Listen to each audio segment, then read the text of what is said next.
Hello students, welcome to CRP academy. CRP একাডেমিতে তোমাদের সকলকে স্বাগত এবং প্রত্যেককে গুড মর্নিং। এবং আজকের ক্লাসটা আপলোড করতে একটু দেরি হয়ে গেল, তো তার জন্য সরি। তো যাই হোক, প্রত্যেকদিন সকাল 7টা থেকে ক্লাসটা চলবে, আজকে লেট হচ্ছে। তো জিকে বুস্টার নতুন সিরিজ আমরা শুরু করেছি আপকামিং ওয়েস্ট বেঙ্গল পুলিশ এবং কলকাতা পুলিশ কনস্টেবল 2025 পরীক্ষাকে লক্ষ্য করে। প্রত্যেকদিন 40টি করে বাছাই করা হুবহু কমনযোগ্য প্রশ্নোত্তর প্র্যাকটিস করছি এবং আজকে আমরা 5 নম্বর প্র্যাকটিস সেট করব। তো সিআরপি একাডেমিতে নতুন হয়ে থাকলে চ্যানেলটিকে সাবস্ক্রাইব করো, পাশের বেল আইকনটা প্রেস করে রাখো, সাথে টেলিগ্রামে যুক্ত হয়ে যাও। তো আজকের যে গুরুত্বপূর্ণ 40টি প্রশ্নোত্তর রয়েছে সেগুলো এক এক করে দেখব। দেখো, প্রথম প্রশ্ন 1 নম্বর প্রশ্ন কারেন্ট অ্যাফেয়ার্স উপর থেকে। ফ্রান্সের প্রধানমন্ত্রী হিসাবে পুনরায় নিযুক্ত হলেন নিচের কোন ব্যক্তি? প্রত্যেকটা প্রশ্ন চলাকালীন চেষ্টা করবে নিজেরাই সঠিক উত্তরগুলো কমেন্ট বক্সে কমেন্ট করার, এবং আমার উত্তরের সাথে মেলাতে থাকবে তোমাদের উত্তরগুলো মিলছে কি, প্র্যাকটিসটা হয়ে যাবে। তো সঠিক উত্তর হবে অপশন বি। দেখো, সেবেস্টিয়ান লেক্রোনু ফ্রান্সের প্রধানমন্ত্রী হিসাবে পুনরায় নিযুক্ত হয়েছেন। 2 নম্বর প্রশ্ন, ওয়ার্ল্ড স্টুডেন্টস ডে পালন করা হয় কবে এবং এবছরের থিম কি ছিল? ওয়ার্ল্ড স্টুডেন্টস ডে পালন করা হয় কবে এবং এবছরের থিম কি ছিল? তো সঠিক উত্তর হবে অপশন ডি, 15ই অক্টোবর। এবং এবছরের থিম কি ছিল? Empowering students for innovation and leadership. 3 নম্বর প্রশ্ন দেখো, 68 কমনওয়েলথ পার্লামেন্টারি কনফারেন্স অনুষ্ঠিত হলো নিচের কোন স্থানে? 68তম কমনওয়েলথ পার্লামেন্টারি কনফারেন্স অনুষ্ঠিত হলো নিচের কোন স্থানে? সঠিক উত্তর অপশন সি, বার্বাডোসের ব্রিজ টাউনে। 4 নম্বর প্রশ্ন, বিশ্ব খাদ্য দিবস পালন করা হয় কবে এবং এই বছরের থিম কি ছিল? World food day. তো সঠিক উত্তর হবে অপশন বি, 15ই অক্টোবর। এবং থিম কি ছিল? Food security for all. আচ্ছা, নেক্সট একটি গুরুত্বপূর্ণ ঘোষণা। সামনেই তোমাদের ডাব্লিউবি এবং কেপি কনস্টেবল রয়েছে। তো কনস্টেবল পরীক্ষাকে লক্ষ্য করে 50 দিনের ক্র্যাশ কোর্স এবং ডাব্লিউবিপি প্রি হয়ে গেছে। তো ডাব্লিউবিপি এবং কেপি এসআই মেন পরীক্ষাকে লক্ষ্য করে সম্পূর্ণ ডেসক্রিপটিভ ব্যাচ লঞ্চ করা হয়েছে মেন পরীক্ষার সিলেবাস অনুযায়ী। সাথে ডাব্লিউবি এসএসসি গ্রুপ সি এবং গ্রুপ ডি পরীক্ষাকে লক্ষ্য করে ফাউন্ডেশন ব্যাচ এবং পিএসসি ক্লার্কশিপ মেন পরীক্ষাকে লক্ষ্য করে মেন সাফল্য ব্যাচ। তো যার যেটি প্রয়োজন রয়েছে সেই অনুযায়ী যুক্ত হয়ে যাও। ডিসক্রিপশন বক্সে লিঙ্ক পাবে বা যোগাযোগ করো 9647553612 নম্বরে পরীক্ষার সেরা প্রস্তুতি নেয়ার জন্য। 4 নম্বর প্রশ্ন, আফগানিস্তানের তালিবান সরকারকে আনুষ্ঠানিকভাবে স্বীকৃতি প্রদানকারী প্রথম দেশ কোনটি? ভিভিআই করবে প্রশ্নটিকে, খুবই গুরুত্বপূর্ণ প্রশ্ন, এটি পরীক্ষাতে আসতে পারে। নিচের কোন দেশ আফগানিস্তানের যে তালিবান সরকার সেটাকে আনুষ্ঠানিকভাবে বা অফিসিয়ালি স্বীকৃতি প্রদান করেছে? তো সঠিক উত্তর হবে অপশন ডি, রাশিয়া। নেক্সট দেখো 6 নম্বর প্রশ্ন, কলকাতায় গোয়েন্দা দপ্তরের প্রধান কার্যালয় নিচের কোন স্থানে? তো 6 নম্বর প্রশ্নের সঠিক উত্তর হবে অপশন সি, ভবানী ভবন হয়ে যাবে কলকাতার গোয়েন্দা দপ্তরের প্রধান কার্যালয়। নেক্সট দেখো 7 নম্বর প্রশ্ন, কলকাতায় মেট্রো রেল চালু হয় নিচের কোন সালে? ভিভিআই করবে। ইজি প্রশ্ন কিন্তু গুরুত্বপূর্ণ প্রশ্ন, বহুবার বিভিন্ন পরীক্ষাতে বিগত বছরে এসেছে। তো কলকাতায় মেট্রো রেল চালু হয় কত সালে? সঠিক উত্তর হবে অপশন ডি, 1984 খ্রিস্টাব্দে। দেখো, কলকাতা সম্পর্কে কিছু গুরুত্বপূর্ণ তথ্য আমরা একটু দেখব। দেখো, কলকাতার অবস্থান 22°30' উত্তর অক্ষাংশে এবং 88°30' পূর্ব দ্রাঘিমাংশে অবস্থিত রয়েছে। কলকাতায় জেলার সাক্ষরতার হার 87.14%। কলকাতা নগরী প্রতিষ্ঠা করেছিলেন জব চার্নক। কলকাতার জন্ম অর্থাৎ প্রতিষ্ঠা করেছিলেন জব চার্নক কত তারিখে বা কত সালে? সেটা হচ্ছে 1690 খ্রিস্টাব্দের 24শে আগস্ট। অর্থাৎ ঠিক আছে, আগামীকালই কিন্তু কলকাতার কি বলা যেতে পারে, প্রতিষ্ঠা দিবস বলা যেতে পারে। নেক্সট দেখো, কলকাতা জেলা হিসাবে প্রতিষ্ঠা লাভ করে 1947 সালে। কলকাতা মিউনিসিপাল কর্পোরেশন প্রতিষ্ঠা হয় 1876 সালে। এটা খুবই গুরুত্বপূর্ণ, পরীক্ষায় প্রশ্ন আসে। নেক্সট দেখো, কলকাতায় মোট বিশ্ববিদ্যালয় রয়েছে কটা? 11টি। কলকাতা হাইকোর্ট স্থাপিত হয় কত সালে? 1862 সালের 1 জুলাই। এবং কলকাতা বিশ্ববিদ্যালয় স্থাপিত হয় কত সালে? 1857 সালের 28 জানুয়ারি। নেক্সট দেখো 8 নম্বর প্রশ্ন, কালীঘাটের কালী মন্দির কে প্রতিষ্ঠা করেন? একদম বাছাই করা প্রশ্ন উত্তর এইসব। কালীঘাটের কালী মন্দির কে প্রতিষ্ঠা করেছিলেন? সঠিক উত্তর অপশন বি, সন্তোষ রায়। দেখো কিছু গুরুত্বপূর্ণ মন্দির আমাদের ভারতবর্ষের, সেগুলো কারা কারা প্রতিষ্ঠা করেছিলেন একটু দেখে নিই। দক্ষিণেশ্বরের কালী মন্দির প্রতিষ্ঠা করেন রানী রাসমণি। জগন্নাথ মন্দির পুরীর, সেটা প্রতিষ্ঠা করেছিলেন অনন্ত বর্মন। সূর্য মন্দির কোণারকে, সূর্য মন্দির প্রতিষ্ঠা করেছিলেন প্রথম নরসিংহদেব। লিঙ্গরাজ মন্দির প্রতিষ্ঠা করেছিলেন রাজা যযাতি কেশর। বৃহদেশ্বরা মন্দির প্রতিষ্ঠা করেছিলেন চোল বংশের রাজারা। দেওগড় মন্দির প্রতিষ্ঠা করেন গুপ্ত বংশের রাজারা। এছাড়া কৈলাসনাথ মন্দির প্রতিষ্ঠা করেন রাষ্ট্রকূট বংশের রাজারা। কৈলাস মন্দির এটা হচ্ছে কোথায়? এটা হচ্ছে ইলোরাতে। এটা হচ্ছে ইলোরার কৈলাস মন্দির। আর কৈলাসনাথ মন্দির এটা প্রতিষ্ঠা করেন পল্লব বংশ, এটা হচ্ছে কাঞ্চিতে। ঠিক আছে। দিলওয়ারা মন্দির প্রতিষ্ঠা করেন বিমল শাহ। গুরুত্বপূর্ণ তথ্য দেখলাম বিভিন্ন মন্দির এবং তাদের প্রতিষ্ঠাতার ব্যাপারে। নেক্সট দেখো 9 নম্বর প্রশ্ন, সুতানটি গ্রামের বর্তমান অবস্থান নিচের কোথায় রয়েছে?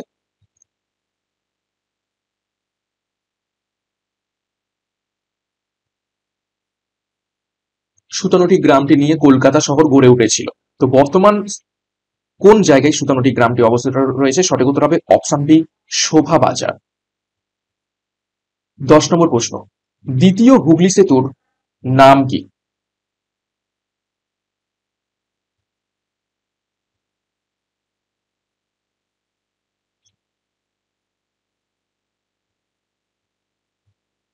সঠিক উত্তর অপশন বি, বিদ্যাসাগর সেতু হয়ে যাবে দ্বিতীয় হুগলি সেতুর নাম। 11 নম্বর প্রশ্ন দেখো, রাইটার্স বিল্ডিং কবে স্থাপিত হয়? কিছু প্রশ্ন আমরা কলকাতা এবং পশ্চিমবঙ্গ থেকে দেখে নেব।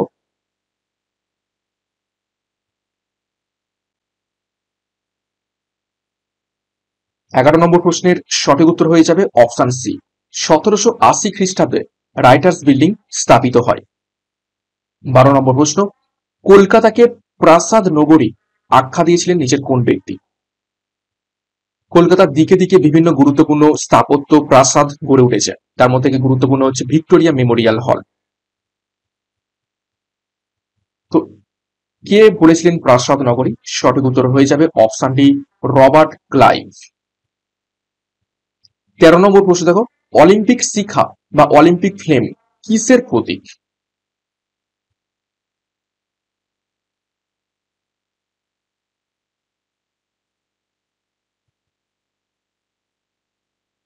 সঠিক উত্তর হয়ে যাবে অপশন সি, ধারাবাহিকতার প্রতীক। অনেক সময় এটাকে চেতনাও বলা হয়ে থাকে। ঠিক আছে, চেতনার প্রতীকও বলা হয়ে থাকে। 14 নম্বর প্রশ্ন দেখো, নিচের কোন রাজ্যটি মায়ানমারের সীমান্ত স্পর্শ করে না? 4টে রাজ্য রয়েছে, তার মধ্যে থেকে 3টে রাজ্য মায়ানমারের সীমান্ত স্পর্শ করে, কিন্তু একটা রাজ্য মায়ানমারের সীমান্ত স্পর্শ করে না। তো সেটি কোনটি?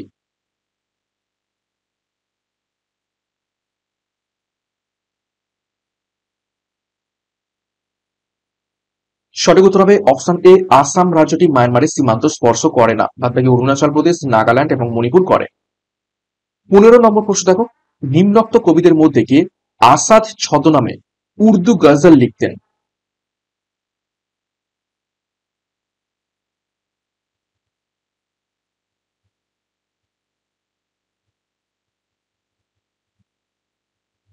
সঠিক উত্তর হবে অপশন সি, মির্জা গালিব।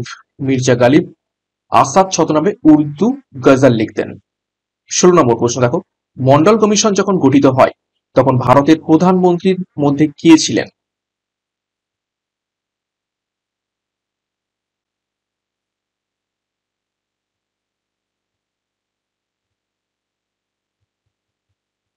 সঠিক উত্তর হবে অপশন বি, মোরারজি দেশাই ছিলেন মন্ডল কমিশন যখন গঠিত হয় তখন ভারতবর্ষের প্রধানমন্ত্রী। দেখো কিছু গুরুত্বপূর্ণ কমিশন এবং সেগুলো কি সম্পর্কিত সেগুলো দেখে নিই।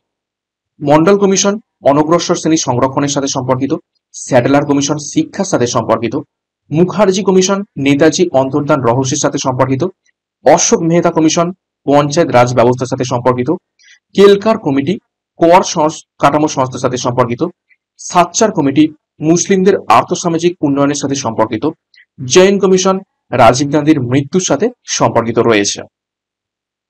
17 নম্বর প্রশ্ন দেখো, কোন বছরে ভারতের প্রথম উপগ্রহ আর্যভট্ট উৎক্ষেপিত হয়েছিল? ভিভিআই করবে।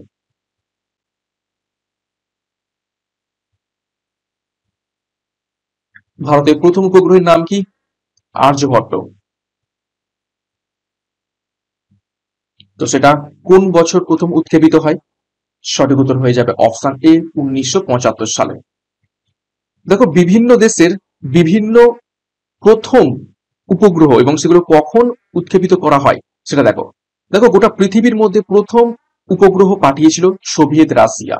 দেখো সোভিয়েত রাশিয়া স্পুটনিক পাঠিয়েছিল 4 অক্টোবর 1957 সালে। ঠিক তার পরের বছর আমেরিকা এক্সপ্লোরার 1 পাঠায় 1 ফেব্রুয়ারি 1958 সালে। ব্রিটেন পাঠায় এরিয়েল 1 26 এপ্রিল 1952 সালে। ঠিক আছে, আচ্ছা ব্রিটেন সর্বপ্রথম এখানে 1952।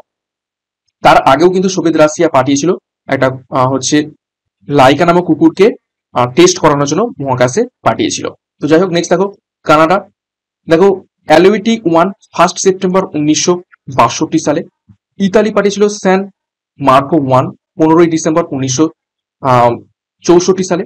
ফ্রান্স পাঠিয়েছিল অ্যাস্টেরিক্স 26 নভেম্বর 1965 সালে। এছাড়া অস্ট্রেলিয়া দেখো ব্রেস্ট্যাট 29 নভেম্বর 1967 সালে পাঠায়। জাপান ওসুমি 11 ফেব্রুয়ারি 1970 সালে পাঠায়।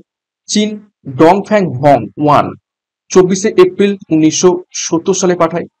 স্পেন ইনস্ট্যাট 15 নভেম্বর 1974 সালে পাঠায়। এবং ভারত দেখো আর্যভট্ট 19 এপ্রিল 1975 সালে পাঠায়। নেক্সট দেখো 18 নম্বর প্রশ্ন, গুলামগিরি গ্রন্থটির রচয়িতা নিচের কোন ব্যক্তি? ভিভিআই করবে প্রশ্নটিকে। পিএসসির খুবই ইম্পর্টেন্ট প্রশ্ন এটা।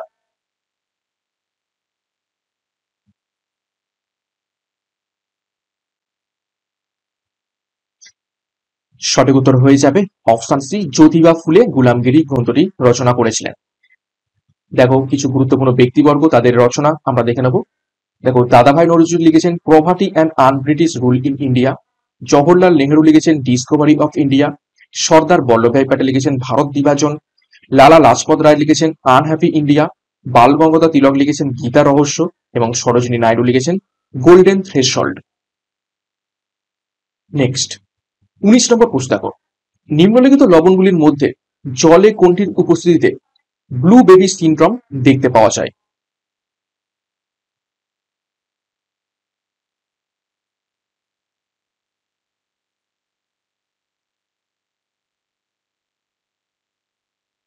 সঠিক উত্তর হবে অপশন ডি, নাইট্রেট। নাইট্রেট লবণের উপস্থিতিতে জলে ব্লু বেবি সিনড্রোম দেখতে পাওয়া যায়। 20 নম্বর প্রশ্ন, ভারতের কোন রাজ্যে সব থেকে বেশি কফি উৎপন্ন হয়ে থাকে? ইজি প্রশ্ন কিন্তু খুবই গুরুত্বপূর্ণ প্রশ্ন।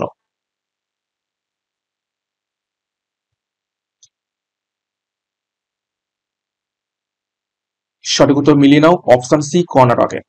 এবং যদি বলতো পৃথিবীর মধ্যে প্রথম কোন দেশ? পৃথিবীর কোন দেশ কফি উৎপাদনে প্রথম? সেটা হয়ে যাবে ব্রাজিল।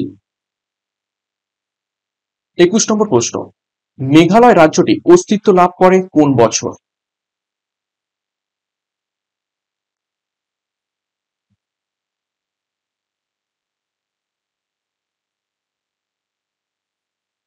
সঠিক উত্তর হবে অপশন সি, 1972 সালে। পরীক্ষায় প্রশ্ন আছে সিকিম কবে আসে? ঠিক আছে, সিকিম কবে রাজ্য হিসাবে অস্তিত্ব লাভ করে? সঠিক উত্তর হবে 1975 সালে। এটাও খুবই ইম্পর্টেন্ট, পরীক্ষায় প্রশ্ন আছে। 22 নম্বর প্রশ্ন দেখো, ভারতের একমাত্র কাদার বা মাড আগ্নেয়গিরি জালকি আন্দামান নিকোবর দ্বীপপুঞ্জের কোন দ্বীপে অবস্থিত রয়েছে?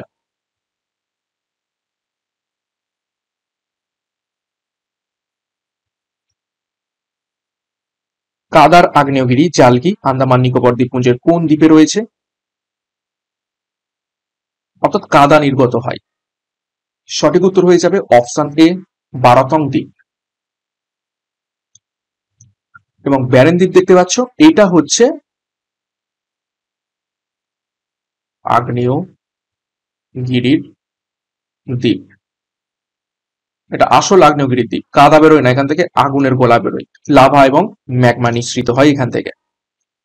নেক্সট 23 নম্বর প্রশ্ন, ভারতের কোন রাজ্যের রাজধানী সব থেকে পূর্বে অবস্থিত রয়েছে?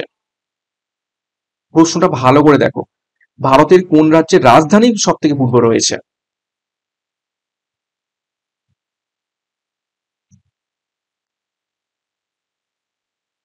তো যখন বলবে রাজ্যের রাজধানী সব থেকে পূর্বে, সঠিক উত্তর হবে অপশন এ, নাগাল্যান্ড।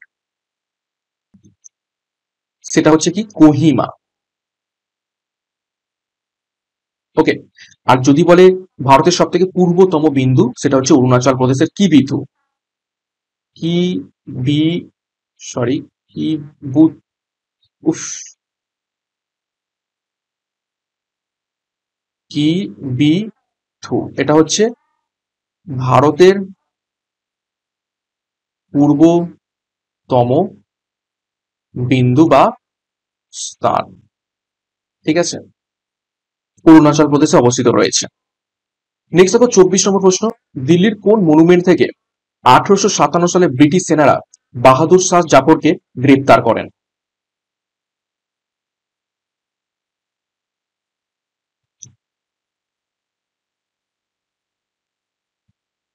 সঠিক উত্তর হবে অপশন এ, হুমায়ুনের কবর। হুমায়ুনের কবরে বাহাদুর শাহ জাফর লুকিয়েছিলেন ব্রিটিশদের হাত থেকে বাঁচার জন্য। 1857 সালে সেইখান থেকে গ্রেপ্তার করা হয় বাহাদুর শাহ জাফরকে। 25 নম্বর প্রশ্ন দেখো, আফিং গাছের কাঁচা ফলের ত্বকে নিচের কোন উপকারটি পাওয়া যায়?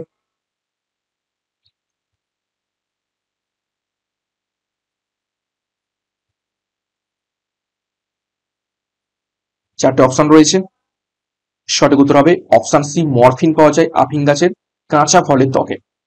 দেখো কিছু গুরুত্বপূর্ণ উপকার, সেগুলো কোথা থেকে পাওয়া যায় এবং তাদের কি অর্থকরী উপকার রয়েছে সেগুলো দেখে নেবো।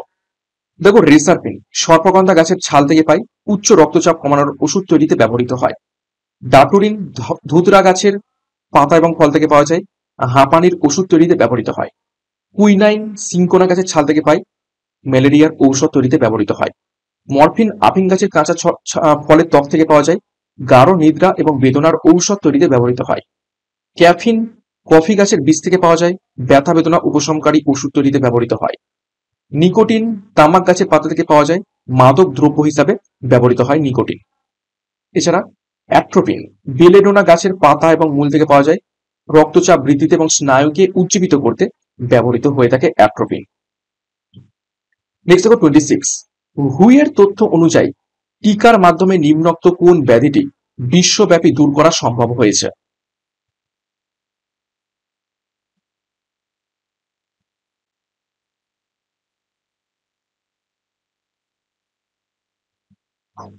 সঠিক উত্তর হয়ে যাবে অপশন সি, গুটি বসন্ত। 27 দেখো, নিম্নলিখিত কোন অ্যাথলেটটি ধিং এক্সপ্রেস নামে পরিচিত রয়েছে? ভিভিআই করো। নিচের কোন অ্যাথলেটটি ধিং এক্সপ্রেস নামে পরিচিত রয়েছে? সঠিক উত্তর অপশন বি, হিমা দাস। দেখো কিছু গুরুত্বপূর্ণ খেলোয়াড় তারা কি কি নামে পরিচিত একটু দেখে নিই।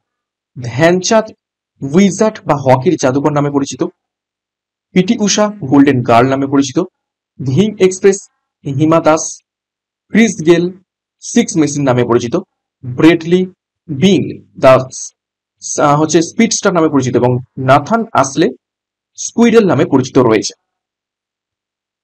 নেক্সট 28, কোন কঠিন পদার্থকে উত্তপ্ত করলে সরাসরি বাষ্পে পরিণত হলে সেই ঘটনাকে কি বলে? কোনো কঠিন পদার্থকে উত্তপ্ত করলে সরাসরি যদি বাষ্পে পরিণত হয় সেই ঘটনাকে আমরা কি বলি? অর্থাৎ প্রথমে কঠিন, তারপরে উত্তপ্ত করলে তরল হওয়ার কথা, তারপর তরল থেকে বাষ্প হয়, কিন্তু ডাইরেক্ট তরলটা স্কিপ করে যদি ডাইরেক্ট বাষ্প হয়ে যায়, সঠিক উত্তর হবে অপশন বি, ঊর্ধ্বপাতন বলা হয় তাকে। ঊর্ধ্বপাতনের জায়গায় অনেক সময় পরীক্ষায় এটা দিয়ে থাকে সাবলিমেশন। সাবলিমিশন।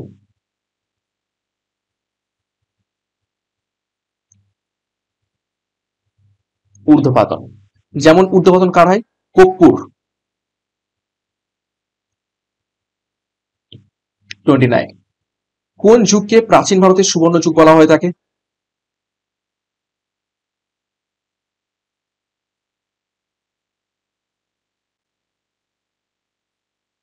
সঠিক উত্তর হবে অপশন ডি, গুপ্ত যুগকে। 30 নম্বর প্রশ্ন, কততম সংবিধান সংশোধনীর মাধ্যমে 11তম মৌলিক কর্তব্যটি ভারতের সংবিধানে যুক্ত করা হয়েছিল? খুবই গুরুত্বপূর্ণ প্রশ্ন।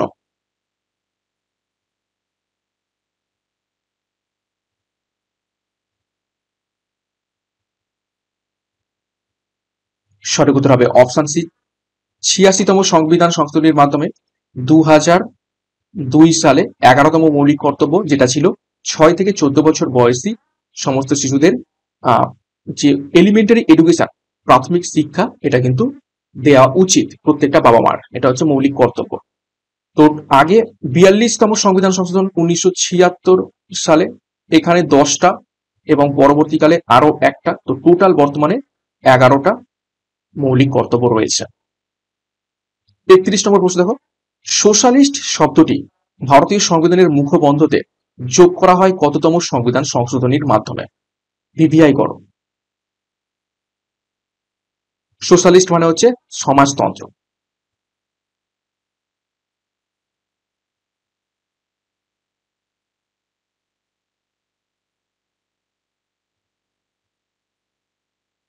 সঠিক উত্তর হবে অপশন বি, 42তম সংবিধান সংশোধনী আইন এসেছিল 1976 সালে। 32 নম্বর প্রশ্ন, 1792 খ্রিস্টাব্দে গীত গোবিন্দ গ্রন্থটির ইংরাজি অনুবাদ করেন নিচে কোন ব্যক্তি? গীত গোবিন্দ কে রচনা করেছিলেন? জয়দেব। জয়দেব কে ছিলেন? লক্ষণ সেনের সভাকবি। তো 1792 সালে গীত গোবিন্দ গ্রন্থটির ইংরেজি অনুবাদ করেন কে? সঠিক উত্তর হয়ে যাবে option A, sir William Jones. দেখো কিছু গুরুত্বপূর্ণ ঐতিহাসিক গ্রন্থ এবং তাদের রচয়িতার ব্যাপারে দেখে নেই। চরক সংহিতা লিখেছেন চরক, দান সাগর এবং অদ্ভুত সাগর এই দুটোই লিখেছেন বল্লাল সেন, কথাশরীত সাগর লিখেছেন সোমদেব, অভিজ্ঞান শকুন্তলম লিখেছেন কালিদাস, মহাভাষ্য লিখেছেন পতঞ্জলি। এছাড়া পঞ্চতন্ত্র লিখেছেন বিষ্ণু শর্মা, সুশ্রুত সংহিতা লিখেছেন সুশ্রুত, অষ্টাধ্যায়ী লিখেছেন পাণিনি, রামচরিত লিখেছেন সন্ধ্যাকর নন্দী, রামচরিত মানস লিখেছেন তুলসী দাস, বুদ্ধচরিত লিখেছেন অশ্ব ঘোষ। খুবই গুরুত্বপূর্ণ তথ্য এখান থেকে দেখলাম। নেক্সট দেখো 33 নম্বর প্রশ্ন, কত খ্রিস্টাব্দে Alexander Cunningham archaeological survey of India প্রতিষ্ঠা করেন?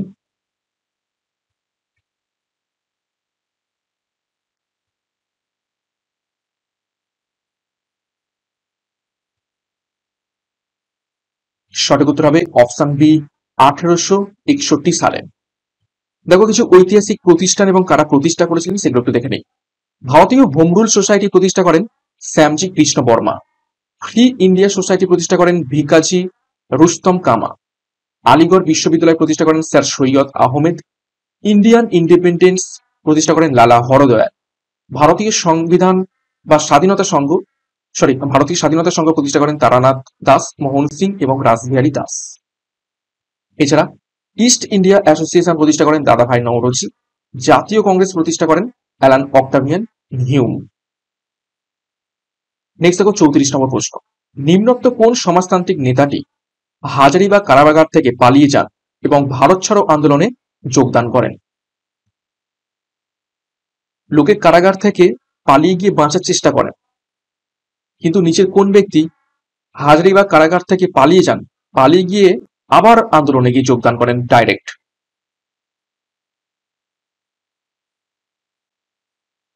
সঠিক উত্তর হবে অপশন সি, জয়প্রকাশ নারায়ণ। ভারত ছাড়ো আন্দোলন কবে হয়েছিল? 1942 সালে। 35 নম্বর প্রশ্ন দেখো, শের শাহ সুরি দ্বারা নির্মিত গ্র্যান্ড ট্রাঙ্ক রোডের অগ্রদূত সড়ক ই আজম কোন দুটি শহরকে যুক্ত করেছিল?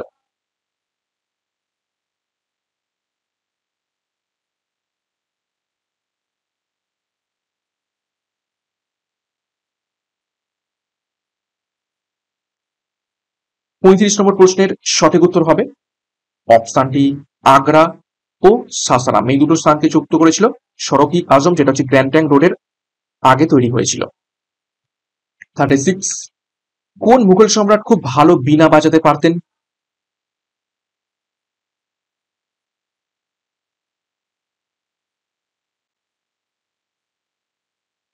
সঠিক উত্তর হবে অপশন সি ঔরঙ্গজেব।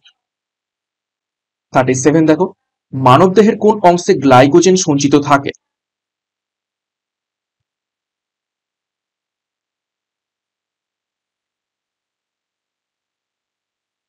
সঠিক উত্তর হবে অপশন এ লিভারে। একটা খুব হাটকে টাইপের প্রশ্ন দেখো, সান্টা ক্লজের আসল নাম কি?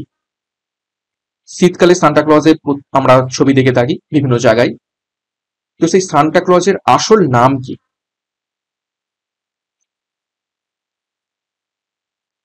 সঠিক উত্তর হবে অপশন বি সেন্ট নিকোলাস। এই প্রশ্ন কিন্তু বিগত বছরে এসেছিল, যে কারণে রাখা। 39 দেখো, to separate the judiciary from the executive, এটি ভারতের সংবিধানের কোন আর্টিকেলে উল্লেখ করা রয়েছে? অর্থাৎ জুডিশিয়ারি বিচার ব্যবস্থাকে এক্সিকিউটিভের থেকে একদম আলাদা রাখতে হবে, এটা নিচের কোন আর্টিকেলে বলা রয়েছে? সঠিক উত্তর হবে অপশন সি আর্টিকেল 50, ডিপিএসপির আন্ডারে রয়েছে। 40 নম্বর প্রশ্ন, ইরানের সংসদ কি হিসাবে পরিচিত?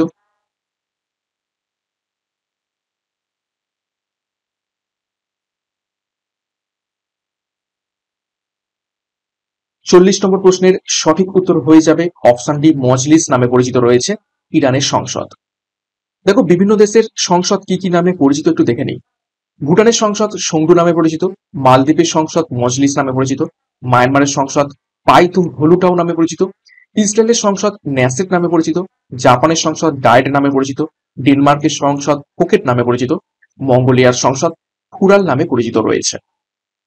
এছাড়া ক্রোয়েশিয়ার সংসদ সাবর নামে পরিচিত, রাশিয়ার সংসদ ডুমা নামে পরিচিত, স্পেনের সংসদ কোটেস নামে পরিচিত, সৌদি আরবের সংসদ মজলিস ই শুরা নামে পরিচিত, আইসল্যান্ডের সংসদ আলথিং নামে পরিচিত এবং নরওয়ের সংসদ স্টটিং নামে পরিচিত রয়েছে। খুবই গুরুত্বপূর্ণ তথ্য। তো এই ছিল আজকের গুরুত্বপূর্ণ 40টি প্রশ্ন উত্তর। 40-এর মধ্যে কার কত স্কোর হয়েছে কমেন্ট বক্সে কমেন্ট করবে এবং প্রত্যেকদিন সকাল 7টা থেকে ক্লাসগুলো ফলো করবে। যদিও আজকের ক্লাসটা একটু লেট হলো, তার জন্য সরি। তো মূলত ম্যাক্সিমাম 7টা থেকেই ক্লাসটা আমি নিয়ে আসবো এবং প্রত্যেকটা প্রশ্নের সাথে আমি এক্সট্রা নোটসও রাখার চেষ্টা করছি। তো ক্লাসটা শেষ করবো তার আগে গুরুত্বপূর্ণ ঘোষণা, কনস্টেবল পরীক্ষার জন্য 50 দিনের ক্র্যাশ কোর্স, ডাব্লিউবিপি এবং কেপিএসআই পরীক্ষাকে লক্ষ্য করে মেন্সের ব্যাচ, সম্পূর্ণ ডেসক্রিপটিভ ব্যাচ, এবং WB SSC group C group D পরীক্ষাকে লক্ষ্য করে ফাউন্ডেশন ব্যাচ, সাথে পিএসসি ক্লার্কশিপ মেন পরীক্ষাকে লক্ষ্য করে মেন্সের সাফল্য ব্যাচ, সম্পূর্ণ ডেসক্রিপটিভ প্যাটার্নে পরীক্ষার সিলেবাস এবং এক্সাম প্যাটার্ন অনুযায়ী প্রত্যেকটা ব্যাচ কোর্সে তোমাদের ক্লাস করানো হবে। তো যোগাযোগ করো 9647553612 নম্বরে পরীক্ষার সেরা প্রস্তুতি, সঠিক গাইডেন্স এবং স্টাডি মেটেরিয়ালের মাধ্যমে নেওয়ার জন্য। বিস্তারিত ডিসক্রিপশন বক্সে পেয়ে যাবে, সেখান থেকে যুক্ত হয়ে যাও। এবং সিআরপি একাডেমিতে নতুন হয়ে থাকলে চ্যানেলকে সাবস্ক্রাইব করো, পাশের বেল আইকনটা প্রেস করে রাখো, সাথে টেলিগ্রামে যুক্ত হয়ে যাও এই সমস্ত ক্লাসের পিডিএফ গুলো পাওয়ার জন্য। ওকে, তো টেলিগ্রামের লিংক ডিসক্রিপশন বক্সে রয়েছে। তো প্রত্যেককে all the best, thank you, by.